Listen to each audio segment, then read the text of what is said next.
আসসালামু আলাইকুম, স্বাগতম জানাচ্ছি বিবিসি নিউজ আন্তর্জাতিক সংবাদে। শুরুতেই সংবাদ শিরোনাম, এরপর বিস্তারিত। মোজতাবা খামেনির জীবিত থাকা নিয়ে সংশয় প্রকাশ ট্রাম্পের। ইরান এখন আলোচনার পথ খুঁজছে, একটি চুক্তির জন্য ভিক্ষা করছে ট্রাম্প। দর্শক, এতক্ষণ শুনছিলেন সংবাদ শিরোনাম। এখন বিস্তারিত।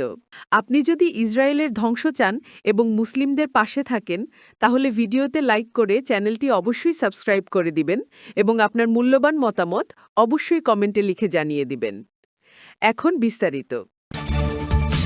মোজতবা খামেনির জীবিত থাকা নিয়ে সংশয় প্রকাশ ট্রাম্পের। ইরানের সর্বোচ্চ নেতা মোজতবা আলী খামেনি জীবিত আছেন কিনা তা নিয়ে সংশয় প্রকাশ করেছেন মার্কিন প্রেসিডেন্ট ডোনাল্ড ট্রাম্প। সম্প্রতি ফিউচার ইনভেস্টমেন্ট ইনিশিয়েটিভ প্রায়োরিটি সামিটে দেওয়া এক ভাষণে তিনি জানান, ইরানের সর্বোচ্চ নেতা আয়াতুল্লাহ আলী খামেনির উত্তরসূরি আয়াতুল্লাহ মোজতবা খামেনি সম্ভবত মৃত অথবা গুরুতর আহত। গত ২৮ ফেব্রুয়ারি এক হামলায় আয়াতুল্লাহ আলী খামেনি নিহত হওয়ার পর তার ছেলে মোজতবা খামেনিকে পরবর্তী সর্বোচ্চ নেতা হিসেবে ঘোষণা করেছিল তেহরান।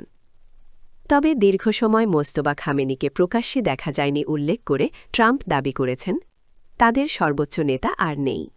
আয়াতুল্লাহ আলী খামেনির ছেলে হয়তো মারা গেছেন অথবা অত্যন্ত আশঙ্কাজনক অবস্থায় আছেন, কারণ কেউ তার কোনো খবর জানে না। ইরান এখন আলোচনার পথ খুঁজছে, একটি চুক্তির জন্য ভিক্ষা করছে ট্রাম্প। যুক্তরাষ্ট্রের প্রেসিডেন্ট ডোনাল্ড ট্রাম্প দাবি করেছেন, মার্কিন ও ইসরায়েলি হামলায় ইরানের শীর্ষ নেতৃত্ব কার্যত নির্মূল হয়ে গেছে। এছাড়া ইরান এখন সমঝোতার জন্য মরিয়া হয়ে আলোচনার পথ খুঁজছেন বলেও উল্লেখ করেন তিনি। সম্প্রতি ফিউচার ইনভেস্টমেন্ট ইনিশিয়েটিভ প্রায়োরিটি সামিটে দেওয়া এক ভাষণে ট্রাম্প এই কথা বলেন। ইরানের সামরিক সক্ষমতা ধ্বংসের দাবি করে মার্কিন প্রেসিডেন্ট বলেন, ইরানি নৌবাহিনী এখন পারস্য উপসাগরের তলদেশে, তাদের বিমানবাহিনী পুরোপুরি অকেজো হয়ে পড়েছে। এছাড়া ইরানের বিমান বিধ্বংসী ব্যবস্থা এবং যোগাযোগ প্রযুক্তি সম্পূর্ণভাবে ধ্বংস করা হয়েছে বলে দাবি করেন মার্কিন প্রেসিডেন্ট। ট্রাম্প আরও জানান, মার্কিন বাহিনী অভাবনীয় পর্যায়ে ইরানের ক্ষেপণাস্ত্র ও ড্রোন তৈরির কারখানাগুলো গুঁড়িয়ে দিয়েছে, যা দেশটির প্রতিরক্ষা সক্ষমতাকে শূন্যে নামিয়ে এনেছে।